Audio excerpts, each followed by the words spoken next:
Alors, une chaleureuse bienvenue à tous ceux qui participent à cette série de webinaires. Je m'appelle Victoria Egbetayo et je suis spécialiste du partenariat ici au GPE et je suis au secrétariat de Washington, rejointe de mes collègues Deepan Martin. Cette série de webinaires GPE a démarré en 2016 comme partie intégrante de l'initiative d'échange de bonnes pratiques. Veuillez éteindre vos micros dans les autres pays, s'il vous plaît, capitale. Merci. Opportunité donc d'échanger des connaissances ainsi que de partager nos expériences dans le but d'informer les politiques de l'éducation dans les pays. Les séries de webinaires sont une plateforme idoine permettant aux experts thématiques et aux partenaires divers et variés d'entamer un dialogue et de montrer ce qui se fait au niveau du partenariat à tous les niveaux dans les différents pays et ce par rapport à l'atteinte de l'ODD 4. Aujourd'hui, nous accueillons ce deuxième webinaire sur les résultats du GPE pour 2018. Les résultats 2018, tout ce qui est donc par rapport à notre plan stratégique 2016-2020, qui esquisse les réalisations avec nos partenaires et les domaines dans lesquels nous devons procéder à des améliorations eu égard aux jalons périodiques qu'il faut atteindre, qu'il faut ponctuer dans le cadre de nos efforts. Alors, en tant que partenariat, nous devons assumer une certaine responsabilité dans l'atteinte de nos objectifs. Et donc, les rapports de résultats doivent être incorporés pour montrer la manière dont on accomplit nos résultats et comment nous traitons de défis les plus importants dans le secteur de l'éducation et comment nous les surmontons. Avant de donner la parole à mes collaborateurs, je voudrais faire quelques remarques d'intendance avant de démarrer le webinaire à proprement parler. Je vous propose de bien vouloir éteindre vos microphones afin qu'il n'y ait pas d'interférence. Si vous avez des problèmes de connexion, faites-le nous savoir par courrier électronique. webinaire@globalpartnership.org, webinars@globalpartnership.org. Nous aurons une session de questions-réponses après l'exposé. Donc, je vous propose de bien vouloir envoyer vos questions et vos commentaires par courrier électronique ou par live chat que vous pourrez faire donc grâce à ce système de webinaire. Cette session est enregistrée et à la fin de la session, nous partagerons diverses ressources avec ceux qui ont participé au webinaire, y compris la manière dont vous pourrez vous rendre sur les pages où le webinaire a été enregistré. Je suis heureuse de vous présenter Anneli Catry, qui travaille pour le Partenariat mondial de l'éducation, PME, et elle évalue les résultats en matière de résultats scolaires. Elle est responsable de la publication du rapport et de la gestion générale du portefeuille, composé de quelques 30 ou plus études sur l'éducation. Elle était par le passé responsable de l'évaluation et à l'unité corporate d'évaluation au niveau de l'IEG, groupe indépendant de l'évaluation du groupe de la Banque mondiale, où elle était co-pilote de tout l'effort avec le groupe de la Banque mondiale et aussi responsable du rapport phare en la matière. Sans plus tarder, je donne la parole à Lily Patrick. Merci Victoria. Et merci à tous de nous rejoindre et de l'intérêt que vous témoignez à l'égard du PME et à l'égard des résultats du PME pour 2018. Je vous présente deux de mes collègues qui sont présents dans l'équipe de performance.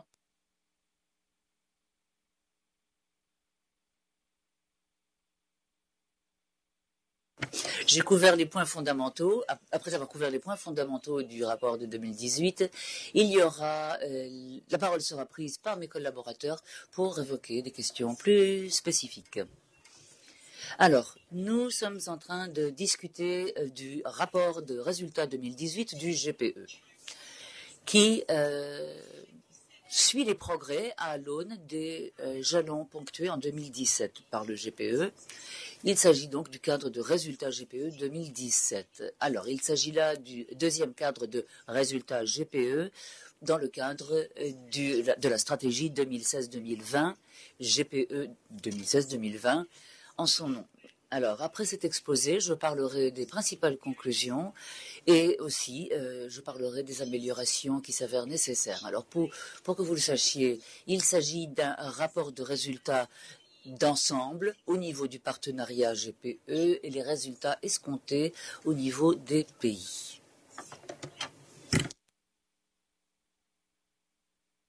Quelques mots sur la théorie du changement du GPE, parce que le rapport des résultats, c'est un suivi des résultats du GPE par rapport à toute cette théorie du changement qui est la nôtre. La théorie du changement articule les buts et objectifs du GPE et qui sont mesurés au moyen d'un cadre de résultats et comment ces objectifs seront réalisés. Comme vous le voyez, le GPE a deux objectifs principaux, améliorer les résultats scolaires et équité accrue. Ce sont les deux principaux buts. Pour arriver à accomplir ces buts, il convient de renforcer les systèmes d'éducation par le GPE, donc, et faire en sorte de renforcer l'efficience et l'efficacité des pays, les accompagner pour qu'ils deviennent plus effectifs et efficients. Donc, ces objectifs escomptés se voient atteints par l'atteinte de trois sous-objectifs. Tout d'abord, des plans sectoriels de l'éducation de qualité ainsi que leur mise en œuvre avec la responsabilisation mutuelle intégrée et le financement. Ce sont donc trois piliers qui sont interdépendants et qui permettent d'élaborer de bons systèmes de l'éducation efficace et efficient. Ensuite, au niveau en dessous, nous avons deux objectifs. Mobilisation du financement pour aider les systèmes de l'éducation des pays et pour se constituer un partenariat robuste où tous les partenaires travaillent main dans la main pour renforcer les divers systèmes de l'éducation. Les résultats du GPE à tous ces niveaux se voient mesurés par l'intermédiaire du cadre de résultats et sur la base des 37 indicateurs et des jalons périodiques y afférents.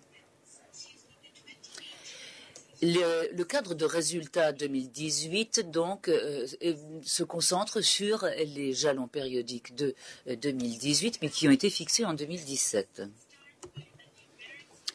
Commençons par un tour d'horizon des chiffres. Quant aux résultats, donc, chiffrés, ensuite nous verrons les résultats dans leur ensemble. Alors, le GPE a atteint 22 des 28 jalons fixés pour 2017. Comme nous l'avons dit à l'instant, le cadre des résultats reflète les 4 niveaux de théorie du changement du GPE. Le niveau d'impact reprend les résultats atteints par les élèves, donc les résultats scolaires. Cela est le cœur de métier du GPE. Ensuite, au niveau du résultat escompté, nous mesurons les systèmes, le renforcement de l'équité, de l'égalité et de l'inclusion. Dans ce rapport, les données nous montrent que pour 7 des 7 indicateurs à ces deux niveaux, sont des données de 2015. Il s'agit donc des toutes dernières données disponibles dans le cadre du rapport 2018. Donc nous avons intégré dans le rapport de résultats 2018. Mais ils sont particulièrement utiles, ces résultats, pour surveiller les progrès et pour faire des diagnostics, pour savoir plus précisément où orienter les efforts du GPE. Mais ne reflètent pas non plus nécessairement tous les travaux menés au titre du GPE 2020. Le GPE 2020, comme vous l'avez déjà entendu dire, couvre la période 2016-2020. Mais vous constaterez que nous faisons quand même un suivi de ces résultats et nous les surveillons parce que cela nous permet de mieux savoir quels sont les résultats scolaires et où est-ce que les systèmes éducatifs s'améliorent justement, dans quelle région et dans quel pays. Ensuite, il y a les travaux du partenariat et les indicateurs connexes. Les données à ce niveau démontrent quels sont les résultats intermédiaires qui sont atteints par rapport à 2020. Et là, nous nous attendons à constater de meilleurs résultats au niveau des impacts et des rendements. Passons au premier but, qui n'avait pas non plus son propre jalon en 2017. Le premier indicateur, donc, concerne la proportion des pays en développement partenaire, les PDP, ayant amélioré les résultats d'apprentissage ou les résultats scolaires. Deuxième indicateur, le pourcentage d'enfants de moins de 5 ans en bonne voie de développement. Par conséquent, ce que nous constatons ici, c'est que même s'il y a encore des jalons à ponctuer, il nous semble tout de même important d'examiner les indicateurs par rapport à la disponibilité, enfin plutôt la disponibilité des données par rapport à cet indicateur. Et nous voyons que la disponibilité des données est encore problématique. Voilà un problème sur lequel nous nous concentrons au niveau du GPE. Les informations à l'heure actuelle nous montrent que d'ici la fin 2020, les données seront disponibles que pour 26 pays. Donc nous pourrons mesurer leurs améliorations en matière d'apprentissage et de résultats scolaires dans 26 pays seulement. Donc c'est un petit chiffre. Ce n'est pas un grand nombre de pays. Donc un certain nombre de pays sont accompagnés et nous avons un certain nombre de chiffres dans notre rapport de résultats. Nous aurons 48 pays pour lesquels les évaluations seront disponibles. Tout au moins, nous aurons une meilleure idée des carences de données dans ces pays, mais nous pourrons tout de même mieux mesurer les résultats de l'apprentissage dans ces pays.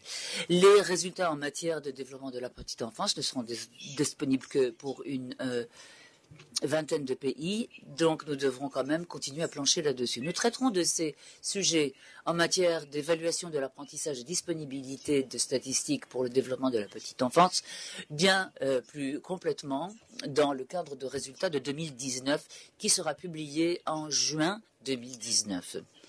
Ce qui nous permettra par la suite de discuter des niveaux précis de parachèvement des études dans les pays du GPE, dans la mesure de la disponibilité des données, bien sûr. Bien. Maintenant, nous allons passer au deuxième but, à savoir le renforcement de l'équité, de l'égalité des sexes et de l'inclusion. Le GPE le partenariat a ponctué les 7 jalons, périodiques. Donc le GPE a aidé 18,5 millions d'enfants, dépassant le jalon de 17,3 millions, ce qui est excellent, et 43% étaient des filles. Nous constatons qu'il y a des progrès lents, mais tout de même assez stables, dans les taux d'achèvement du primaire et taux d'achèvement du premier cycle du secondaire. Nous avons là dépassé tous les jalons que nous nous étions fixés. Mais nous voyons dans de nombreux pays peu de progrès au niveau du primaire, malheureusement. Le taux d'achèvement du primaire, eh bien là, il y a des soucis et c'est ce sur quoi nous devrons nous concentrer dans les années à venir. Nous voyons quelques améliorations dans les taux bruts de scolarisation préscolaire entre 2011 et 2015. De bonnes améliorations, certes, mais nous nous attendons à renforcer cette trajectoire. Nous espérons qu'elle sera à la hausse toujours à l'avenir. Nous constatons également que le taux de non-scolarisation dans le primaire a régulièrement baissé entre 2010 et 2015. Mais nous avons tout de même encore pas mal de défis à relever. Le nombre d'enfants non scolarisés demeure élevé, 19% en 2015, de manière générale dans l'ensemble, et pour les FCV, 26%, dans les cas de FCS.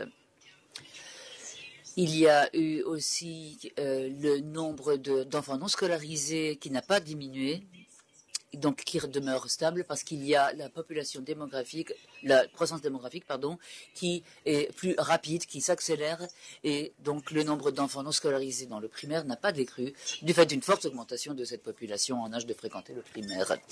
Donc nous avons quelques 4 millions d'enfants qui sont hébergés dans des écoles, mais la majorité de ces enfants vivent dans des pays qui sont touchés par la fragilité et les conflits.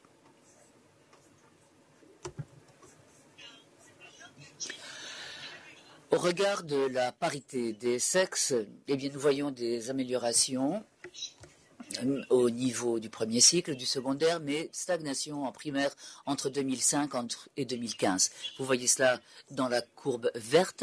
L'indice de parité entre les sexes pour les enfants non scolarisés, eh bien, les filles ont 3 fois plus de chances d'être non scolarisées que les garçons.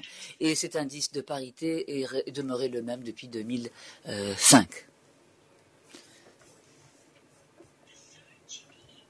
Le troisième but du GPE est de renforcer des systèmes d'éducation afin de les rendre efficaces et efficients.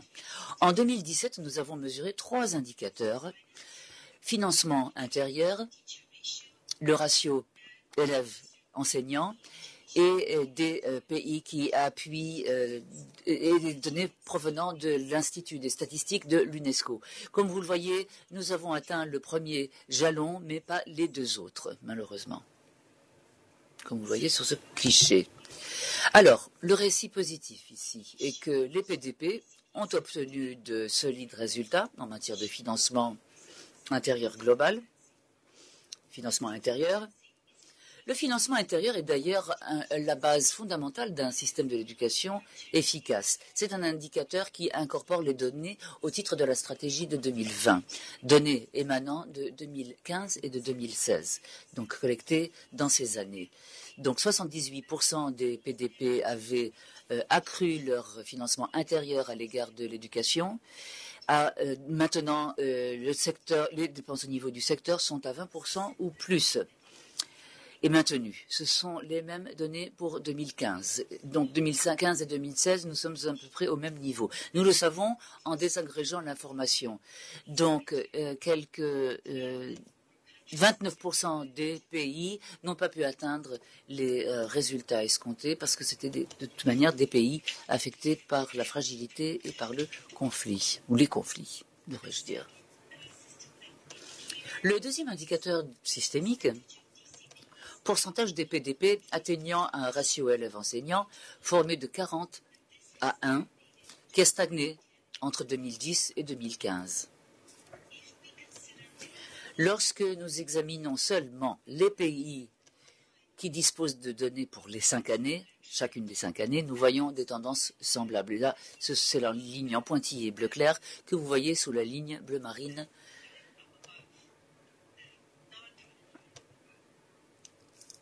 Unis.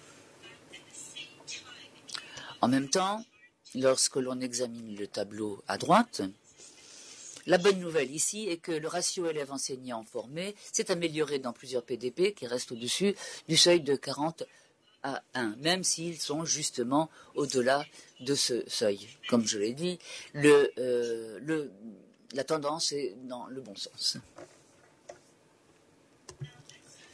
Examinons à présent les rapports, la déclaration de données à l'Institut de statistique de l'UNESCO, où nous voyons que le pourcentage des PDP communiquant leurs données a baissé entre 2014 et 2015 à l'ISU. Ceci est provoqué en partie par la communication de données sur les indicateurs de prestation de services qui reste problématique. C'est la ligne en dessous de la ligne verte, donc la ligne violette. La courbe violette.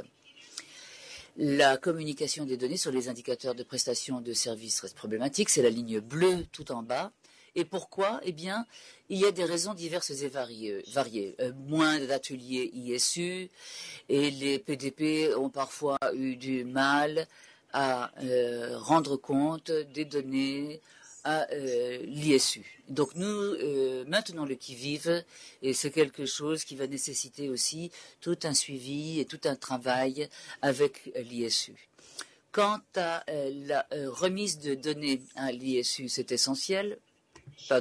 C'est essentiel parce que nous pouvons mesurer un certain nombre de tendances au niveau du partenariat et ça nous permet aussi de renforcer les systèmes de l'éducation et ça nous permet aussi de partager l'information de façon plus transparente. Malheureusement, l'indicateur, nous rendons compte que les PDP ne recueillent pas forcément bien les données. Peut-être qu'ils les recueillent, mais n'en rendent pas bien compte à l'ISU. Jusqu'au jour d'aujourd'hui, nous avons discuté de données d'impact et systémique, donc impact au niveau des élèves et résultats scolaires. Donc, des données de 2015 surtout. Nous allons maintenant passer aux objectifs à l'échelon des pays. Donc, apprentissage et responsabilité mutuelle. Planification sectorielle et responsabilité mutuelle, où nous pouvons vraiment constater les efforts déployés au titre de la stratégie GPE 2020. Et nous pouvons vraiment bien voir les tendances. Donc pour examiner maintenant la qualité des plans sectoriels de l'éducation, aucun jalon périodique n'a été fixé pour cet indicateur. Mais les données nous montrent que plus de 90% des plans sectoriels respectent les normes de qualité que nous avions fixées entre 2015 et 2017, chiffre qui est beaucoup plus élevé que par rapport à la mesure de référence 2014-2015. C'est une bonne nouvelle, car un ESP robuste et de bonne qualité est la feuille de route d'un pays qui lui permet justement d'améliorer les résultats de l'apprentissage des élèves. Cependant, nous voyons qu'il ne faut pas non plus être complaisant, parce que lorsque nous examinons les données de plus près, nous voyons que de manière générale, en matière de qualité, la réalisabilité des plans sectoriels de l'éducation doit tout de même être améliorée. Surtout la stratégie par rapport aux enseignants et l'apprentissage et l'enseignement.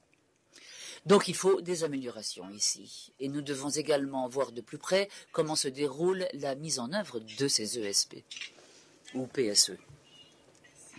Examinons la deuxième partie des objectifs des pays, enfin à l'échelon des pays, en matière de responsabilité mutuelle, ce qui est essentiel pour le partenariat, car c'est ce qui nous démontre vraiment que tous les partenaires travaillent main dans la main et se rendent mutuellement responsables pour tout progrès enregistré au niveau d'un pays. L'un des indicateurs de responsabilité mutuelle est la compensation par rapport au système de l'éducation qui, main dans la main, permettent d'améliorer les résultats au niveau des pays. La composition des legs s'est améliorée par rapport à la mesure de référence avec quelques 77% qui se sont améliorés. Cela nous montre très clairement que les parties prenantes les plus importantes participent pleinement. Cependant, la qualité des plans sectoriels communs de l'éducation ne sont pas à bon niveau.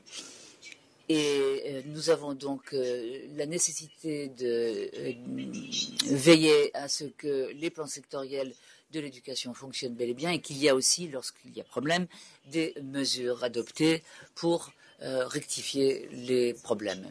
Voilà. Donc vous pouvez constater ici qu'en 2019, seulement 32% étaient à hauteur du jalon périodique fixé. Et c'est important comme message pour le partenariat parce que c'est là que nous devons procéder à pas mal d'améliorations. Parlons à présent de l'objectif 3 à l'échelon des pays concernant l'efficience et l'efficacité de l'aide du GPE. Des indicateurs de suivi de la performance prévue du GPE. Cela concerne l'efficience et le niveau d'efficacité aussi du financement du GPE. En ce qui concerne les financements du GPE, nous suivons 3 indicateurs. Le GPE suit 3 indicateurs. Donc là, il y a la distribution de manuels, la formation des enseignants et la construction de salles de classe. Tous les indicateurs ont dépassé les jalons pour 2017, ce qui reflète des mises en œuvre des enveloppes de financement efficaces. Une bonne mise en œuvre effective et efficace. Nous nous tournons enfin aux données, l'objectif 4 à l'échelle mondiale, mobiliser des financements plus importants et de meilleure qualité et de meilleurs partenariats, renforcer le partenariat, objectif 5 à l'échelle mondiale. Nous voyons qu'il y a une meilleure robustesse et que nous avons donc atteint 9 des 11 jalons périodiques. Je vous donne les faits les plus marquants. Le GPE a mobilisé 10 millions de bailleurs non traditionnels et les bailleurs ont également respecté leurs engagements vis-à-vis le financement des ESP. Le partenariat a été renforcé et constitue une source d'APD pour l'éducation de plus en plus importante. APD, aide publique au développement. Entre 2004 et 2016, la part du financement du GPE pour l'enseignement secondaire a connu une croissance régulière et les pays GPE représentent maintenant 12% de l'APD. Mais lorsque nous examinons l'alignement et l'harmonisation, cela représente toujours, ces deux mesures représentent toujours un défi. Au titre du partenariat, évidemment, ce sont tous les deux des indicateurs, alignement et harmonisation, qui vous montrent à quel point le financement est efficace et effectif. Nous voyons que tous les financements GPE sont alignés au plan sectoriel de l'éducation. Donc lorsque vous examinez le côté gauche et le côté droit de ce graphique, vous voyez un alignement à 100% avec les ESP, les plans sectoriels de l'éducation. Mais les non alignés, les financements non alignés, donc à gauche du graphique en violet foncé, on se rend compte que les systèmes ne sont pas bien utilisés lorsque l'on voit tout en bas, surtout les barres violet foncé. Pour être alignés, les financements doivent satisfaire 7 critères d'alignement sur 10. Les financements alignés ont satisfait 7 critères au plus, mais dans 3 cas, donc ça n'a pas été le cas, malheureusement.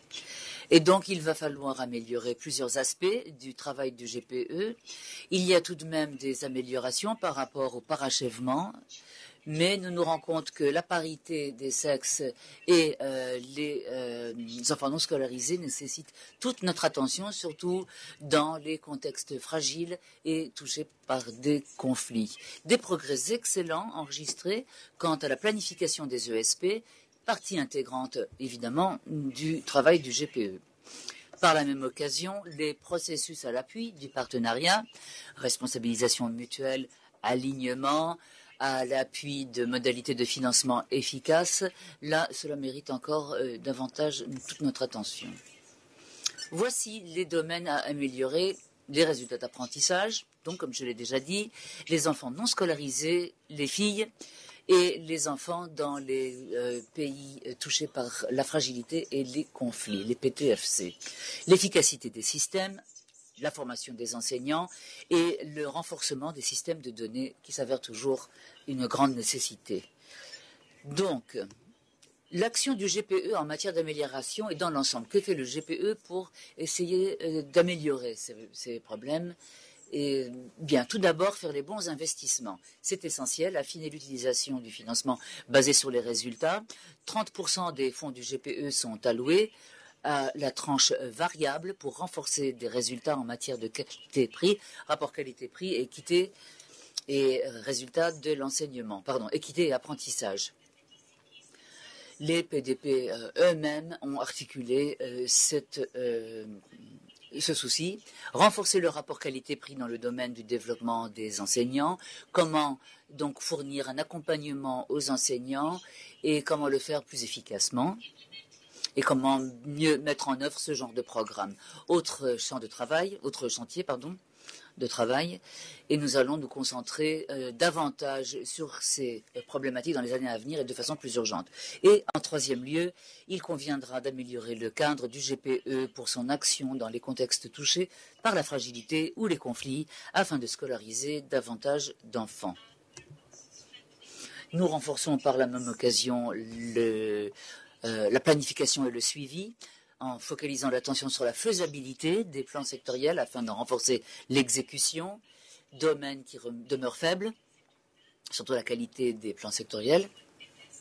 Investir davantage dans les systèmes d'évaluation de l'apprentissage, investir dans des données de meilleure qualité, effectuer un suivi de la qualité de l'enseignement, un meilleur suivi, et renforcer les processus et la responsabilité mutuelle au sein des GLPE et des RSC. Et pour renforcer tous ces aspects partenariats du GPE, les plus essentiels, les plus importants. Et à l'échelon des pays, de toute évidence, il va falloir un engagement de la part de tous les partenaires, leur pleine participation, leur pleine implication. Voici les partenaires les plus importants qui doivent jouer un rôle. Sur ces bonnes paroles, je vais m'arrêter là. Et merci encore infiniment de votre attention, de participer à ce webinaire. Je vais vous montrer 2 de nos publications, des revues, des publications qui examinent ces résultats en plus grand détail, qui sont publiées en ligne et qui seront diffusées à la suite du webinaire. Merci beaucoup. Je donne la parole à Victoria à présent. Merci de cet exposé exhaustif. Je vais revoir les résultats.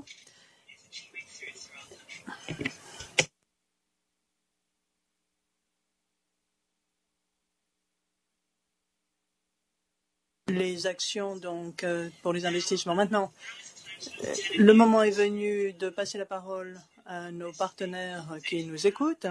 Donc, si vous avez des questions, envoyez-les-nous par mail à mes deux collègues. D'autres questions sont déjà arrivées. L'une des premières questions est: il est prometteur de voir que la qualité du plan sectoriel des partenaires du GPE a augmenté et s'est amélioré depuis 2017. Et ce nonobstant, est-ce que les résultats ont démontré que la planification améliorée va améliorer la mise en œuvre des programmes? Donc, je vais poser la question à mes deux collègues. Merci.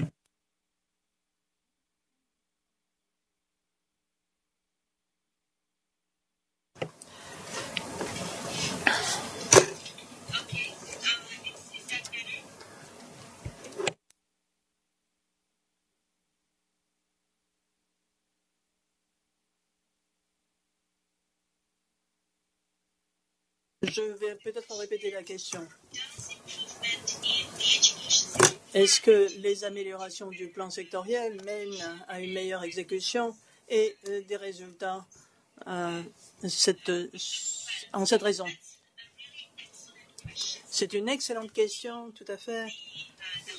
C'est l'espoir, l'hypothèse également, mais d'ailleurs, si vous avez un plan sectoriel de meilleure qualité, ceci mènera à une meilleure exécution qui sera axée sur les questions correctes dans le secteur, parce que c'est une analyse du secteur qui en est la base, avec les bons objectifs, avec les bonnes ressources, etc. Et donc, c'est pour cela, c'est une excellente question. Donc, les plans sectoriels sont relativement nouveaux. Nous avons fait une évaluation de la chose de 2016 à 2017.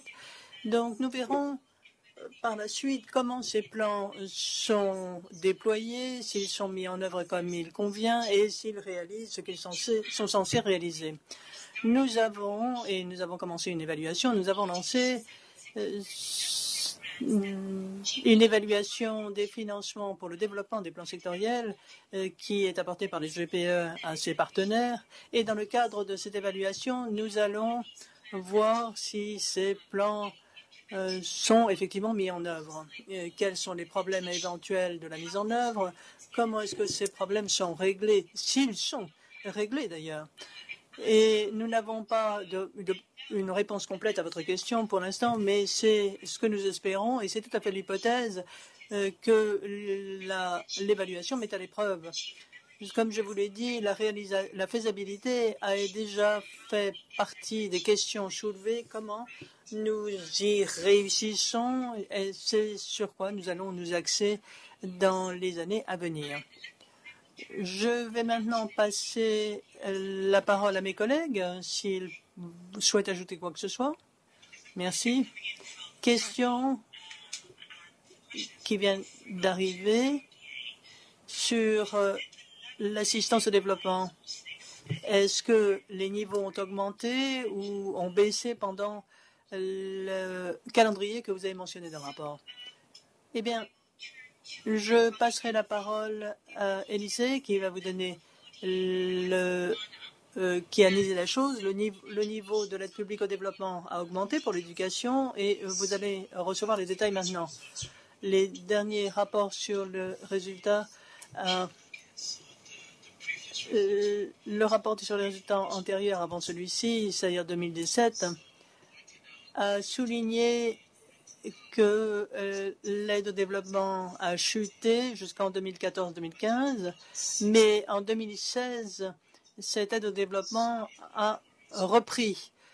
Donc cela signifie, nous voyons d'ailleurs que l'augmentation du pourcentage des contributions des GPE vient sans doute de la diminution de l'aide au développement d'ensemble, mais lorsque l'on voit les chiffres véritable, on voit que la contribution du GPE non seulement a augmenté en pourcentage de l'aide au développement, mais également augmenté tout à fait en pourcentage de l'aide au développement et de son augmentation.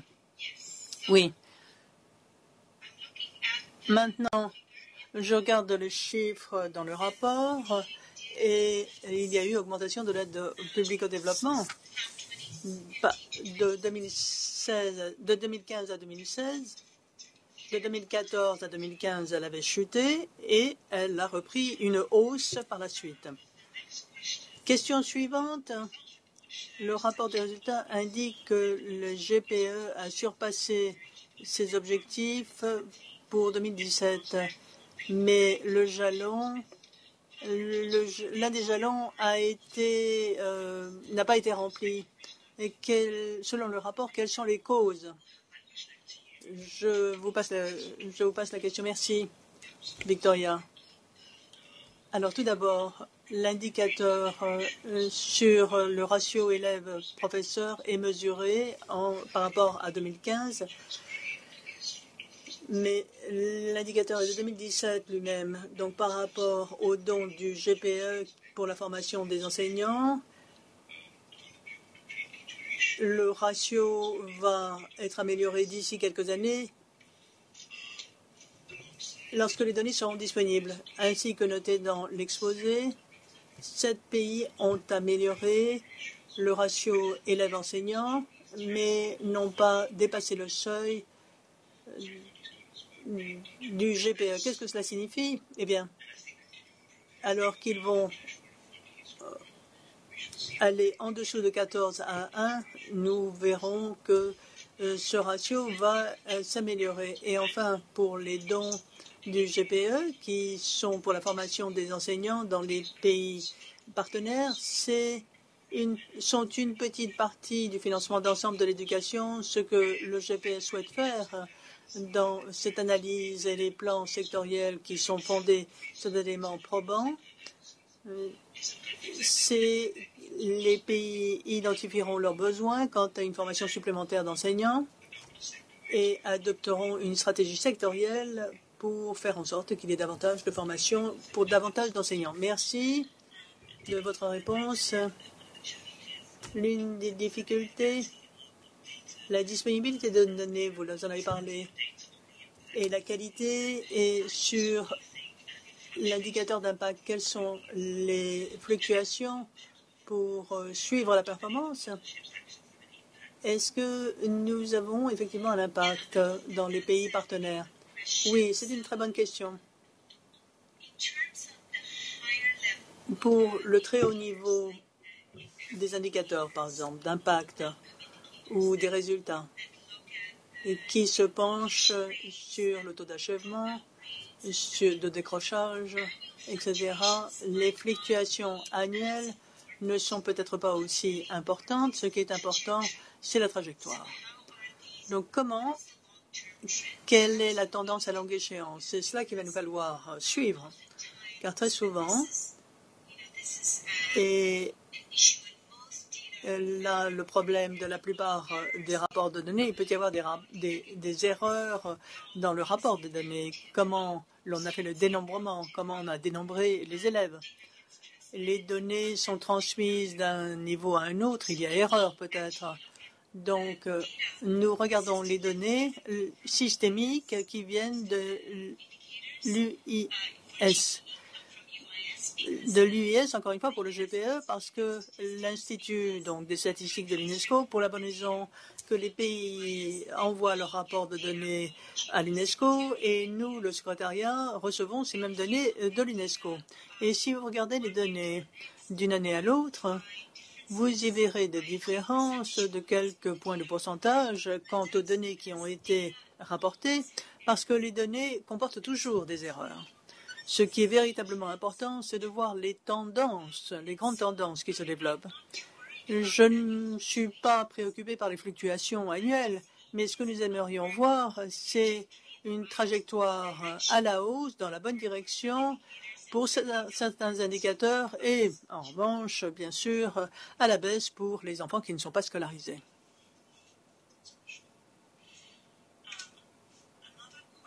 Autre question. Quand pouvons-nous voir les résultats du portefeuille et de l'évaluation du GPE? Est-ce qu'il y a déjà des premiers aperçus sur les résultats de ces rapports? Oui. Le portefeuille des évaluations pays comprend 30 études de cas de pays individuels et le portefeuille d'évaluation, l'évaluation pays, en fait, ont commencé au mois de mars de l'année en cours. C'est relativement nouveau, donc. Nous avons déjà achevé 2 évaluations qui sont en ligne. Nous pouvons tout à fait les diffuser. Si vous allez sur le site du GPE, vous les y trouverez. D'ici la fin de l'année, nous aurons achevé ce que nous appelons 8 évaluations de référence qui vont étudier au niveau des pays le début d'un nouveau cycle de plan sectoriel de l'éducation pour voir ce qui se déroule sur les 3 ans à venir. Et nous en aurons achevé 10 d'ici la fin de l'année, donc des évaluations récapitulatives qui examinent la fin du financement du GPE, comment il a été mis en œuvre et comment le plan sectoriel a été mis en œuvre. Donc, les rapports de ces évaluations-là seront disponibles en janvier 2019, ainsi que les différents rapports pays. Nous serons ravis de vous diffuser le début de ces évaluations, ainsi que celles qui ont été réalisées après, à l'issue de notre webinaire.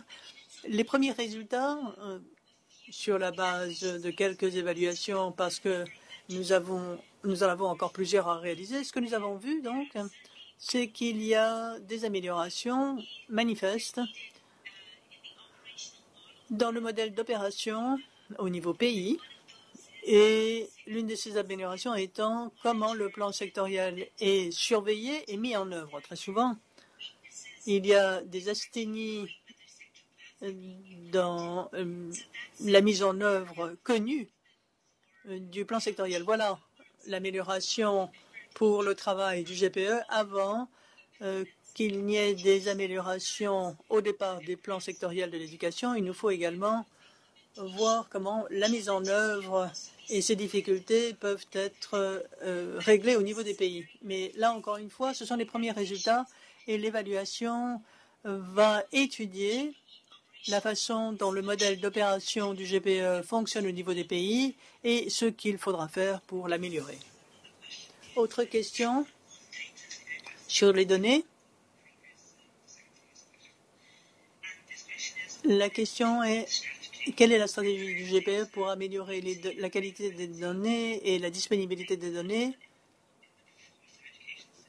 dans la performance des systèmes d'éducation? Donc, je passe la question à mon collègue. Il y a plusieurs aspects du modèle des opérations du GPE qui encouragent la disponibilité de données de qualité.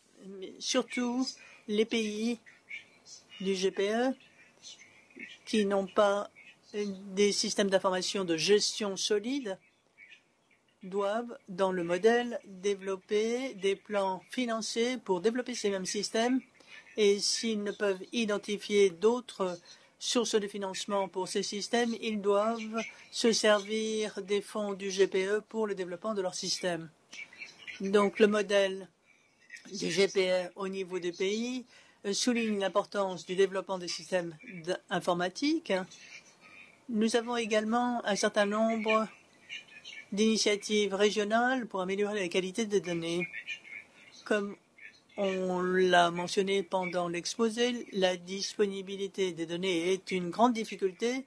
Nous travaillons par l'intermédiaire de réseaux régionaux et par différentes initiatives pour améliorer la disponibilité des données. Nous sommes en partenariat avec l'UNESCO et avec la table ronde de l'éducation pour voir comment on peut développer des solutions locales pour améliorer donc les systèmes de gestion des données pour les partenaires et améliorer l'analyse et la comparabilité internationale des données. Pourriez-vous développer le sujet des données de la table ronde des données? Les solutions la table ronde réunit des partenaires des pays en développement, le secteur privé et d'autres organisations multilatérales qui œuvrent à la question des données sur l'éducation pour trouver des solutions dans le domaine de l'élaboration de systèmes de gestion des données dans l'éducation qui produiront des données comparables de qualité au niveau international et comment ces données peuvent être présentées, visualisées au niveau mondial pour améliorer la qualité et l'utilisation de ces données au niveau des pays. Donc, la table ronde démontre bien que nous ne sommes pas uniquement un instrument de financement, mais que nous demandons également des innovations. Et ça, c'est très important dans ce domaine. Autre question pour la fragilité des conflits qui ont un impact sur le système d'éducation. Une recherche a-t-elle été réalisée sur les effets des effets donc du GPE et du système d'éducation pour réduire les impacts. Alors, ce système est un résultat très important dans la théorie du changement. Nous disons que des systèmes d'éducation plus solides mèneront à un apprentissage plus équitable et plus solide. Et la recherche démontre qu'un meilleur apprentissage est associé à de meilleurs résultats économiques, mais également à différents avantages sociaux, notamment une meilleure participation dans les processus civiques et politiques. Alors, le renforcement de l'éducation permet aux pays et aux ressortissants des pays d'avoir une meilleure éducation et de participer plus largement dans les activités sociopolitiques. Vous avez parlé de l'importance de la participation civique dans le contexte de la fragilité des pays en conflit.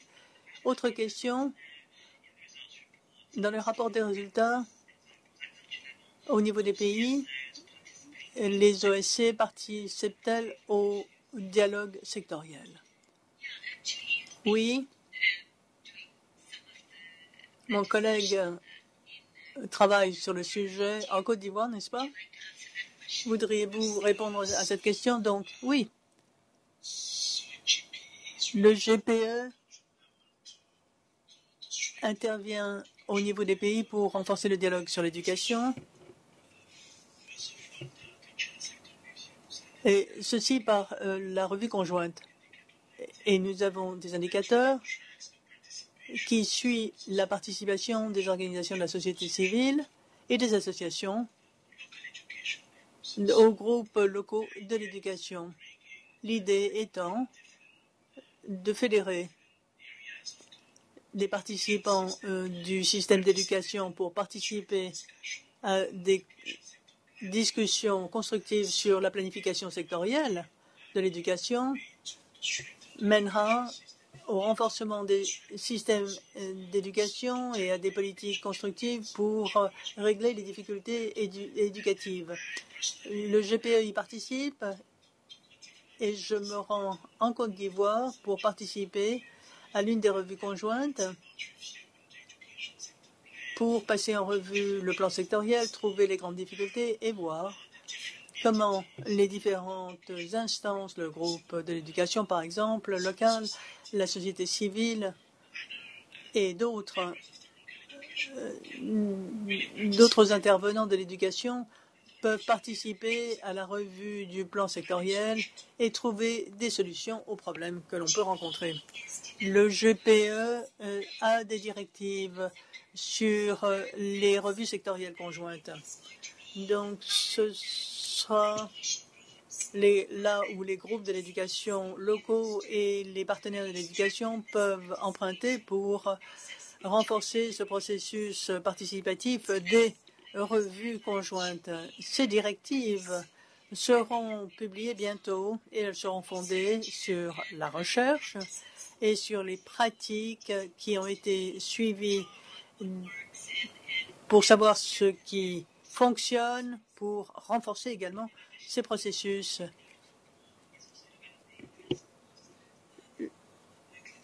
Le GPE a également des directives pour les groupes locaux d'éducation. Oui, un aspect du document qu'il nous faut mentionner.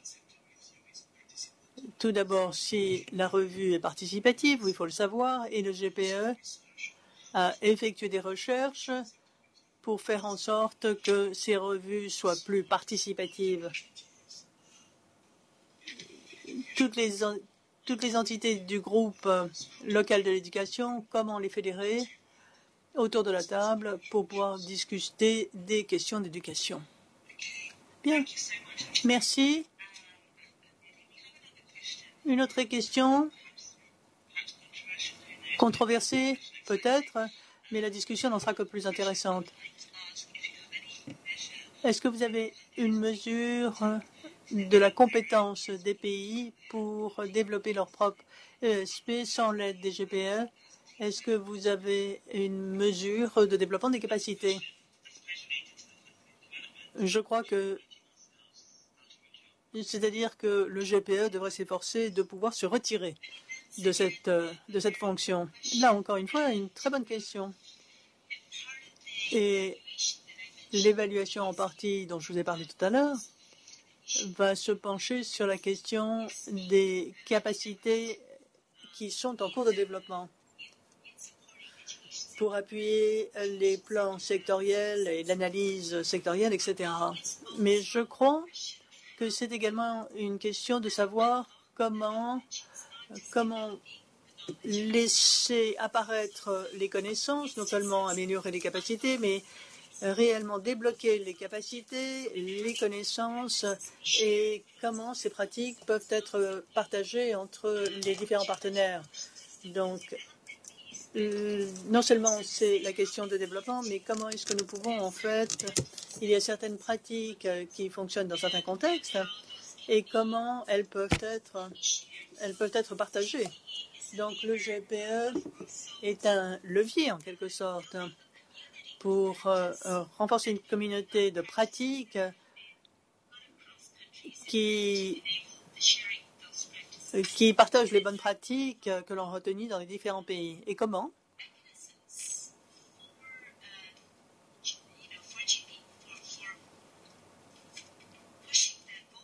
Comment faire avancer les objectifs du GPE? C'est justement la plateforme de développement et d'échange des connaissances qui est en cours de développement, je dis bien. Merci.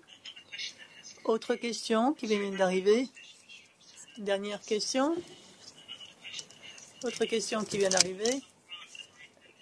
L'alignement des financements a été de qualité. Comment escompter des améliorations? Quelles sont les mesures que vous allez prendre pour améliorer l'alignement des financements?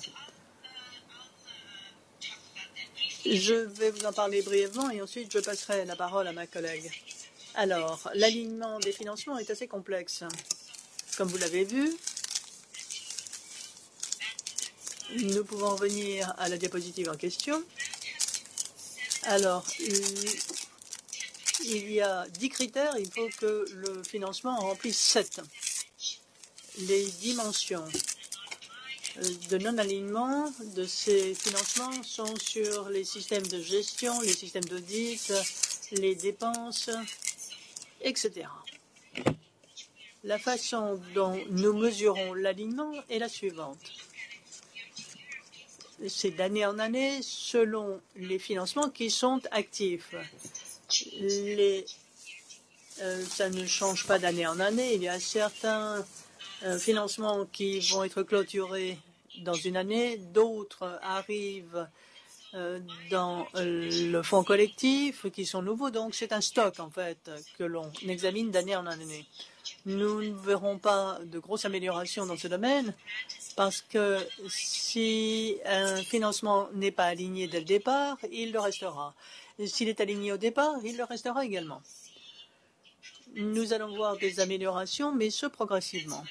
Ça, c'est la première chose. Deuxième chose, l'alignement des financements est tributaire des agents partenaires.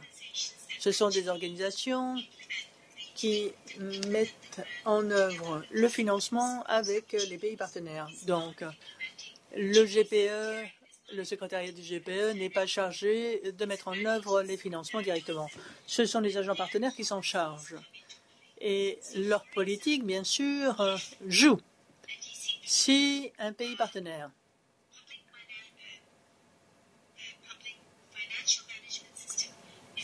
a un système de gestion qui n'est pas suffisamment solide, la politique de l'agent partenaire ne permettra pas à ce dernier d'avoir un financement qui sera aligné à cet égard. Question très compliquée. Nous étudions ce sujet pour savoir quelles sont les bonnes pratiques, comment est-ce que les politiques peuvent être améliorées pour permettre, dans certains cas où les capacités sont faibles, mais que les financements soient alignés pour qu'ils puissent effectivement remplir leur fonction de renforcement des systèmes de gestion de finances publiques. Mais Élisée va prendre la parole et va vous donner davantage d'éléments. Tout d'abord, pour la première question, à savoir s'il va y avoir des améliorations, si nous avons des données, et l'indicateur ensuite d'alignement. Est-ce qu'il va y avoir amélioration? La deuxième question sera que fait le GPE pour l'alignement? Nous travaillons avec les partenaires pour nous assurer que l'alignement est réalisé, mais il y a deux choses à prendre en compte. Nous avons certains pays qui ont des systèmes astyniques et donc l'alignement ne peut se faire. D'autres, nous avons des pays qui ont d'excellentes institutions où l'alignement se fait. Donc, il y a un groupe de travail sur l'alignement dans le secrétariat qui va identifier dans ces pays si le système est prêt à accepter les fonds du GPE. Et le groupe de travail avec l'agent partenaire du pays, pour améliorer cet alignement. Autre question? OSC, la polarisation politique rend difficile l'amélioration de l'éducation. Les gouvernements se servent des manuels scolaires pour politiser le sujet de l'éducation. Je ne sais pas si ça relève directement du rapport sur les résultats, mais c'est une question intéressante.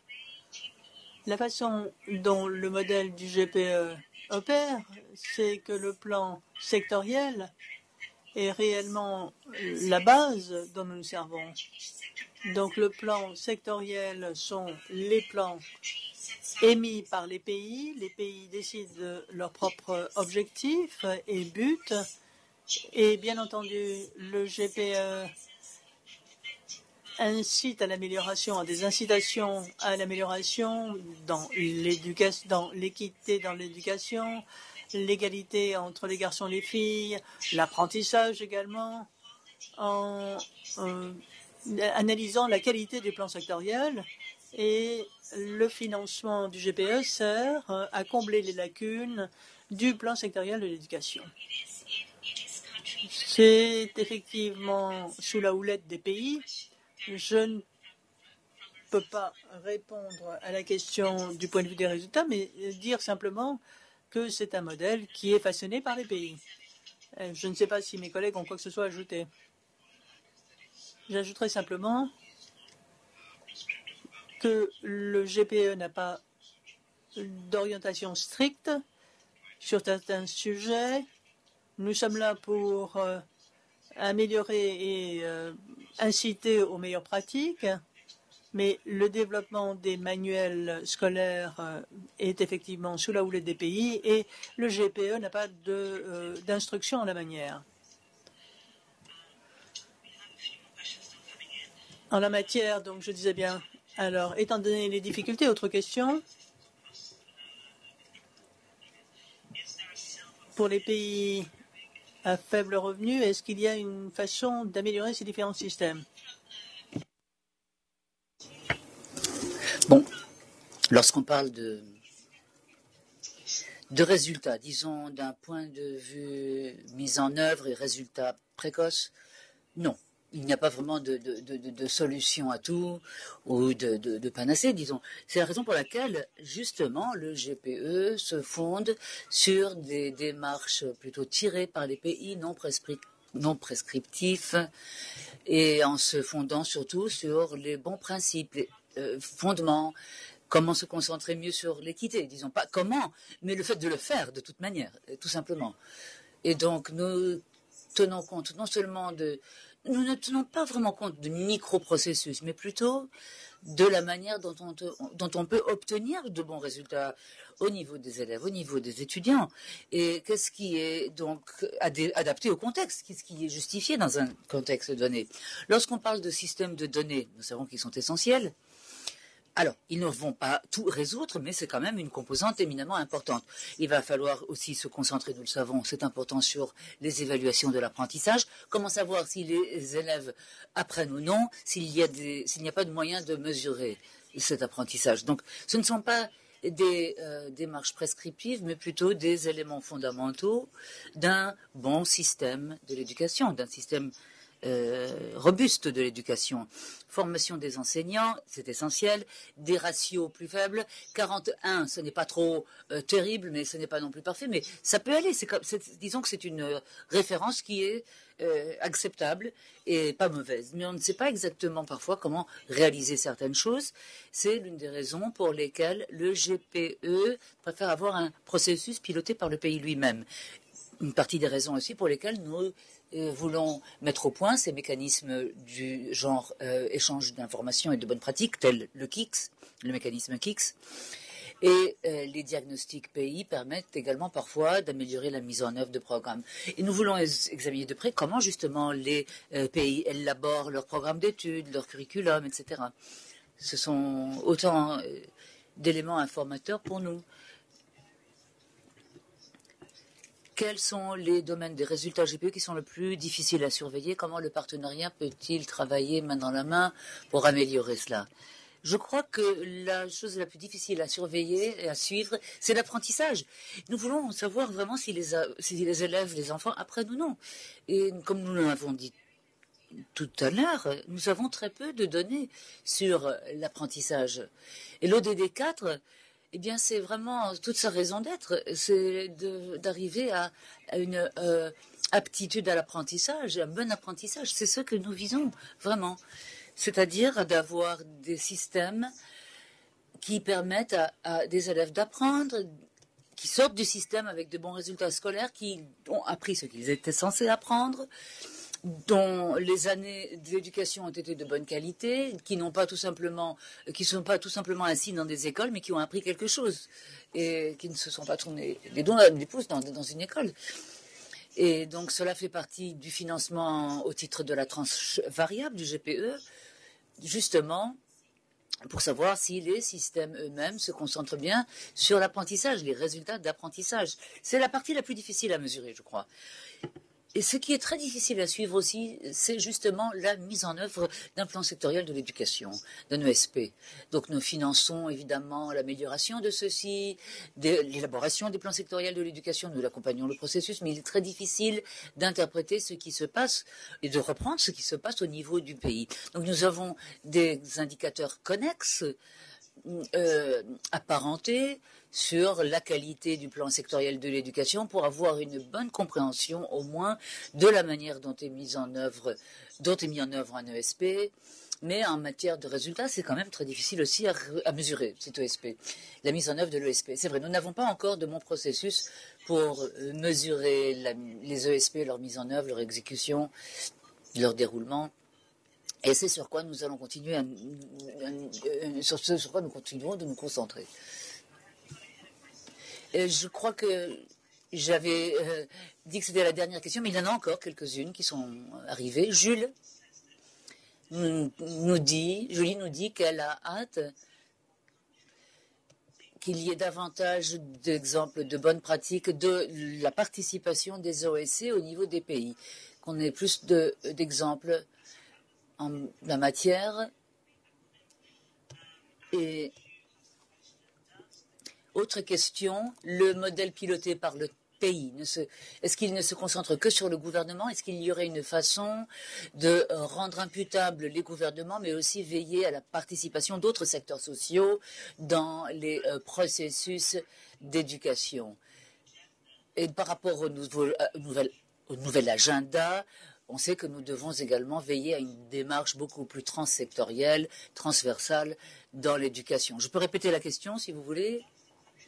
Est-ce que le modèle tiré par le pays se concentre que sur le gouvernement ou est-ce qu'il y a une façon qui pourrait aussi rendre responsable le gouvernement de manière générale, mais de veiller à ce que le gouvernement fait participer d'autres parties prenantes telles le secteur privé, les OSC?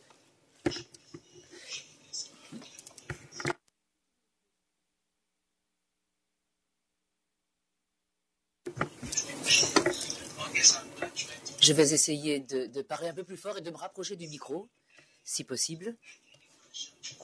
Comme on l'a dit tout à l'heure, nous avons mis au point des directives GSR, des orientations GSR, cela pour donner un certain nombre d'idées aux uns et aux autres sur la manière dont on peut préparer un GSR et assurer la qualité de ces GSR. Et comme je l'ai dit tout à l'heure aussi, l'un des domaines fondamentaux de ces GSR, c'est qu'ils doivent être pleinement participatifs. Et dans ce cadre, nous parlons de la manière dont on peut rendre encore plus exhaustifs les GSR, comment nous pouvons faire intervenir d'autres entités en dehors du système de l'éducation, comment les faire participer, comment est-ce que aux autres parties prenantes peuvent-elles pleinement participer. Les autres ministères, par exemple, le ministère des Finances, tout revient au financement finalement. Si vous n'avez pas de budget pour mettre en œuvre tel ou tel programme, eh bien rien ne va se passer et rien ne va réussir. Les autres ministères qui interviennent ou qui s'intéressent, eh bien, on encourage les grands ministères à intervenir. Le ministère de la Santé, par exemple, doit s'intéresser à l'éducation, le ministère des Plans, etc. Donc le GPE enjoint ces ministères à participer pleinement, et surtout lorsqu'il y a un examen commun du secteur par les différents ministères de tutelle. Je crois aussi que, comme partie intégrante du processus de planification, effectivement, le processus est piloté, tiré par le gouvernement. C'est le ministère de l'Éducation d'ordinaire qui tire le processus. Mais il y a également une stratégie du secteur privé dont nous nous sommes dotés. Et il faut qu'il y ait une espèce d'appropriation du plan sectoriel par quelle quantité que ce soit. Et normalement, par le passé, c'était le ministère de l'Éducation qui s'appropriait le processus. Et toute cette idée de responsabilité mutuelle, par contre, vient au fait que tous les partenaires, OSC, bailleurs, donateurs, ministères divers et variés, importants, se réunissent et endossent ce plan sectoriel de l'éducation et planchent sur cet ESP ensemble aussi. Donc, il faut vraiment que ce soit un produit, l'émanation d'un effort de concert en commun. Mais il faut qu'il y ait quand même un seul et unique ministère qui pilote le processus et qui se l'approprie et fait avancer le processus. Et outre le travail programmatique, essayer d'encourager une collaboration transsectorielle, transversale, horizontale avec d'autres ministères de tutelle. Lorsqu'il n'y a pas de cadre institutionnel ou de disposition institutionnelle qui existe, il faut qu'il y ait aussi un engagement politique, une promesse politique qui se fasse ressentir, qui existe. Et le GPE travaille justement dans ce domaine de plaidoyer, justement, et de responsabilisation sociale dans le cadre de l'éducation, et essaye d'intégrer aussi le plaidoyer essaye de faire du plaidoyer dans d'autres secteurs pour les encourager à participer pleinement. C'est un leadership politique qui doit tout de même donner le ton au départ, lancer le mouvement.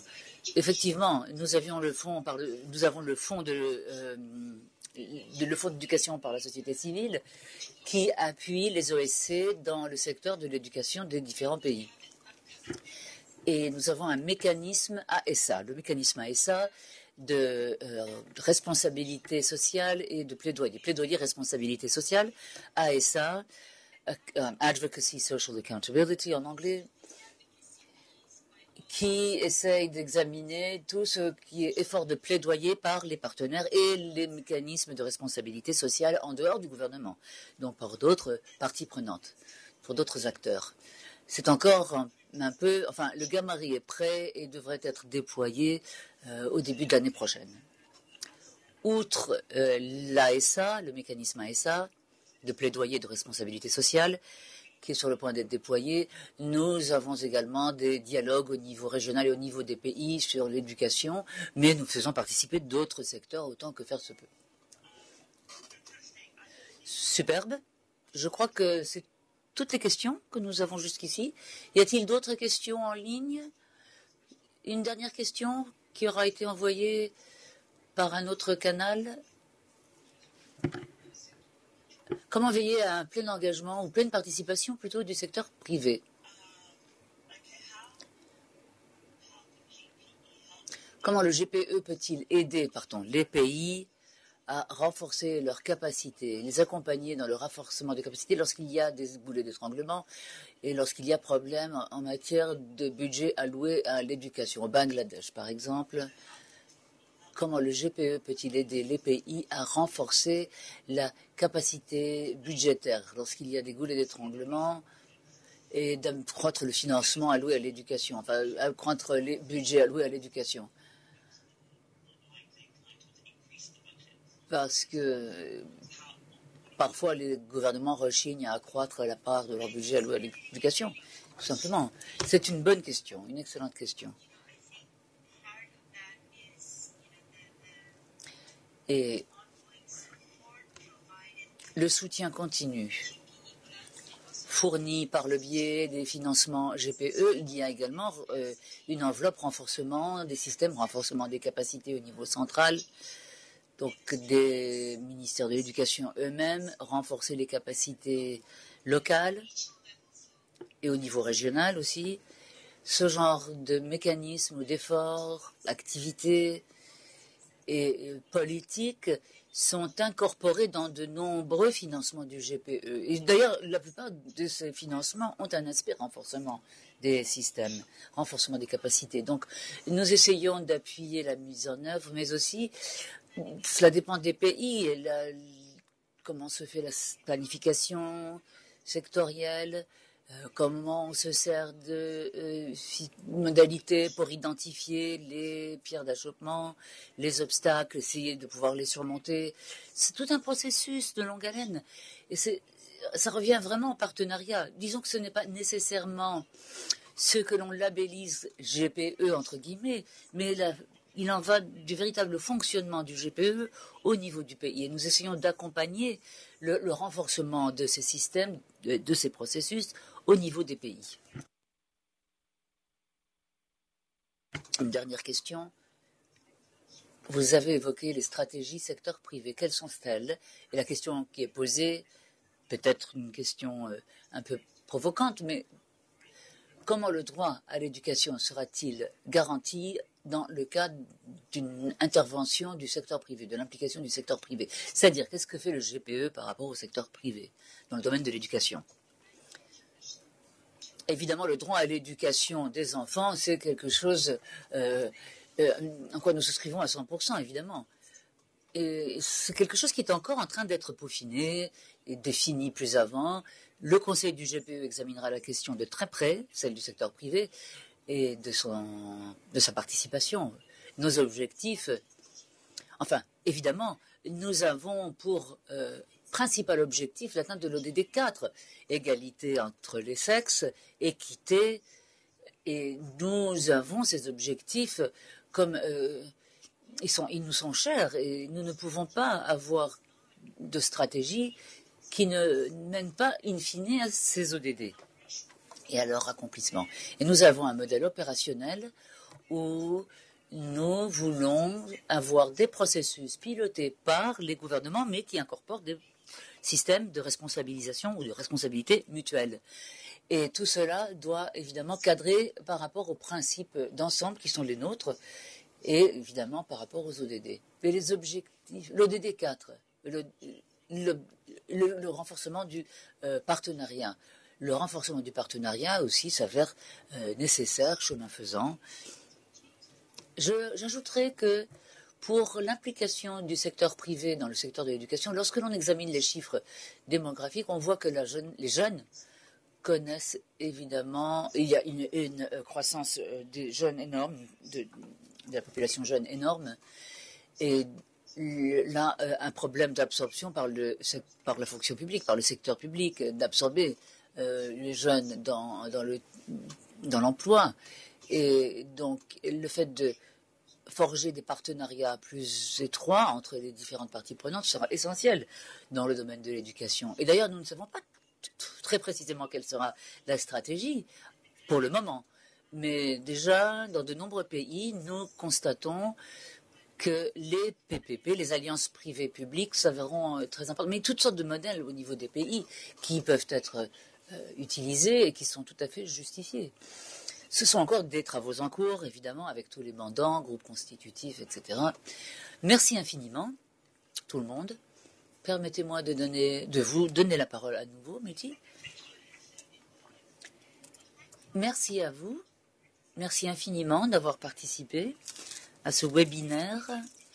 Merci de l'intérêt que vous témoignez à l'égard du GPE et de votre pleine participation. Si vous le faites par le biais de vos organisations, quelles qu'elles soient, eh bien, un grand merci.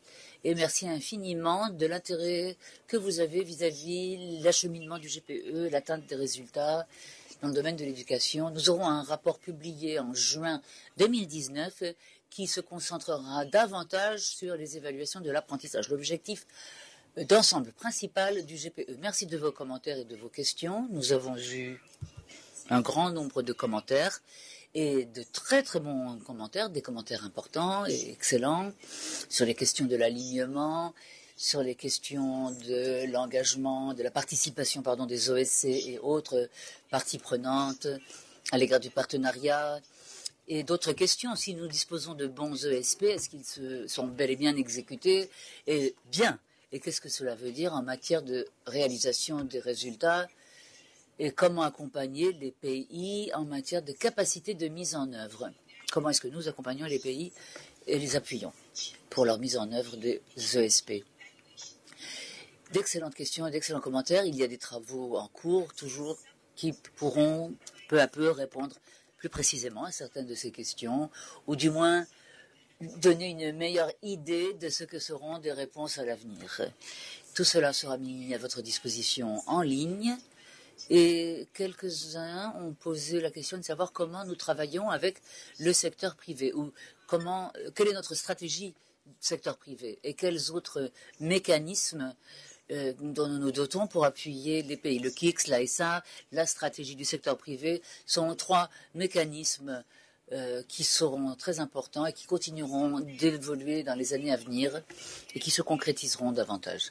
Voici le rapport de résultats 2018 dans son ensemble et une brochure, donc une synthèse, et nous les enverrons par courrier électronique à la suite de ce webinaire. Merci beaucoup, Mimi, d'avoir mis l'accent sur ces différents leviers éminemment important qu'a le GPE pour renforcer l'impact de ses financements et son accompagnement au pays, ainsi que le rapport de résultats, entre autres, et d'autres initiatives et mécanismes qui sont importants. Et merci à vous tous d'avoir participé aussi à côté de nous.